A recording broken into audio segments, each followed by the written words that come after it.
people like Rob Whitman, who is a pretty steady congressman. I mean, he has been ringing this bell. He's been coming on my show for 13 years, and he started this China thing saying that when he looked at the preparedness for the U.S. for a Taiwanese invasion, and he said that, he went in the Pentagon and they went through, how they go through war games, like if this, that, or if that, this, how they do that, how they play it out. He said every scenario was like worse than the other. Like the best scenario, he said, was a total disaster. That was like the best one, and it got worse from there. And he said, we're unprepared. We have no plan. They don't have enough resources over a period of time. I mean, he's been saying that since he's been on this committee for 2 years. You know what we've done? Nothing. Then he says today in the Biden budget, they want to build 6 ships. Okay, great. But then they want to retire 19. They want to go down by 13 ships. We don't have even enough ships to send there now. It's like they're doing everything to encourage the CCP to do whatever they want. And we're trying to figure out, why are they doing this? Right, John. As you mentioned about Taiwan and all of these reactions that we saw from the government, I want to also emphasize that we just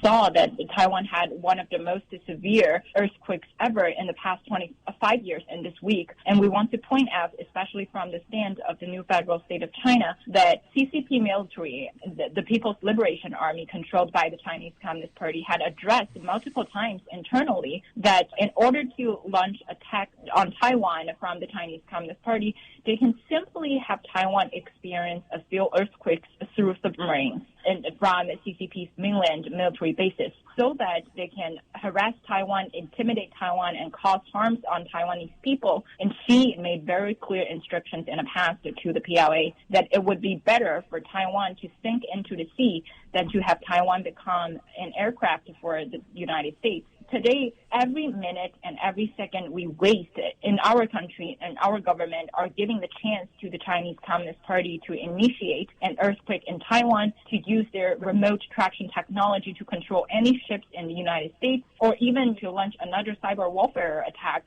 to obtain data in the United States. These were all possible, and the fact that the CCP had launched those warfares against the United States. So we do urge any of the people that already observed and are aware of the CCP's infiltration and the warfare, the unrestricted warfare against the United States, we need those actions to be taken very, very soon.